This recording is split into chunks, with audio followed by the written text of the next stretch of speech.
हम डिस्कशन कर रहे हैं सी टेट के प्रीवियस ईयर्स क्वेश्चंस जो सोशल साइंस से रिलेटेड हैं। क्वेश्चन नंबर 1, कुषाणों ने किन शक्तिशाली केंद्रों से शासन किया? तो पेशावर और मथुरा से। कुषाण वंश की स्थापना कुजुल कड़फिसस ने की थी।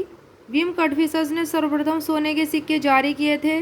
कनिष्क ने पाकिस्तान के पेशावर को अपनी राजधानी बनाया था।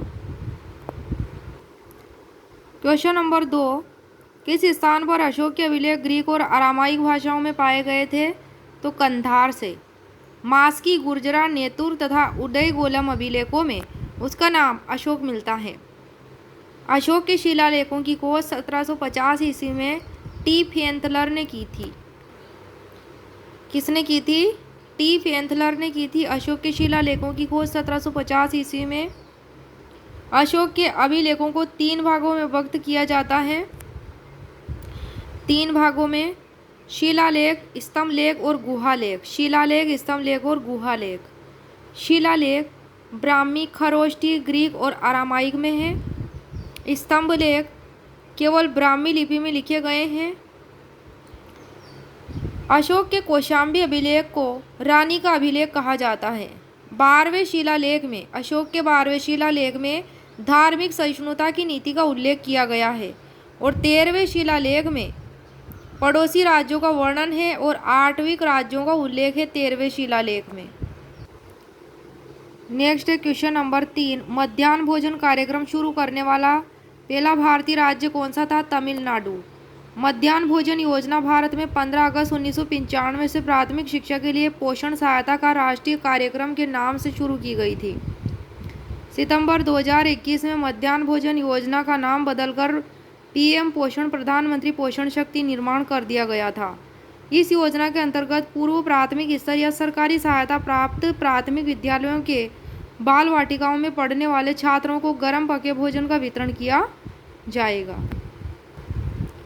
नेक्स्ट है क्वेश्चन नंबर 4, किस मुकदमे में भारत के सुप्रीम कोर्ट ने कहा कि जीवन का अधिकार संविधान के अनुच्छेद 21 के अंतर्गत एक मौलिक अधिकार है और उसमें प्रदूषण मुक्त वायु और पानी का अधिकार भी शामिल है? तो ये वाद था सुभाष कुमार वर्सेस बिहार राज्य 1991 का। नेक्स्ट है क्वेश्चन नंबर 5, भारत में न्यायपालिका के पास संसद द्वारा पारित किए गए कानूनों को खारिज करने का अधिकार है। इस अधिकार को क्या कहते हैं?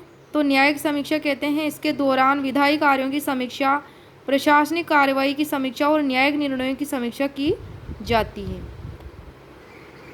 क्वेश्चन नंबर 6 है, किसने अनेकता में एकता का विचार दिया? जवाहरलाल नेहरू ने। भारत की खोज पुस्तक में उन्होंने लिखा है कि भारतीय एकता बाहर से थोपी हुई चीज़ नहीं है, बल्कि यह बहुत गहरी है, जिसके अंदर अलग अलग तरह के विश्वास और प्रथाओं को स्वीकार करने की भावना है। इसमें विविधता की पहचान को प्रोत्साहित किया जाता है। और जो ये पुस्तक भारत की खोज, ये 1946 में पब्लिश हुई थी। नेक्स्ट है क्वेश्चन नंबर 7, कोरियोलिस प्रभाव, जहाँ उत्तरी गोलार्ध में बल पानी को बाधित करता है और उसे दाईं ओर प्रवाहित करता है, को समझने के लिए विद्यार्थियों को किससे परिचित होना चाहिए? तो पृथ्वी के घूर्णन और अक्ष से परिचित होना चाहिए। कोरियोलिस बल एक आभासी बल है। यह पृथ्वी के घूर्णन के कारण उत्पन्न होता है। पृथ्वी की घूर्णन गति भिन्न भिन्न होती है क्योंकि पृथ्वी के विभिन्न अक्षांशों में परिधि का आकार तथा केंद्र से दूरी के कारण होती है। कोरियोलिस बल के कारण उत्तरी गोलार्ध में गति की दिशा के बाईं ओर बल लगता है। मौसम संबंधी गतिविधियों में कोरियोलिस बल के प्रभाव को देखा जा सकता है।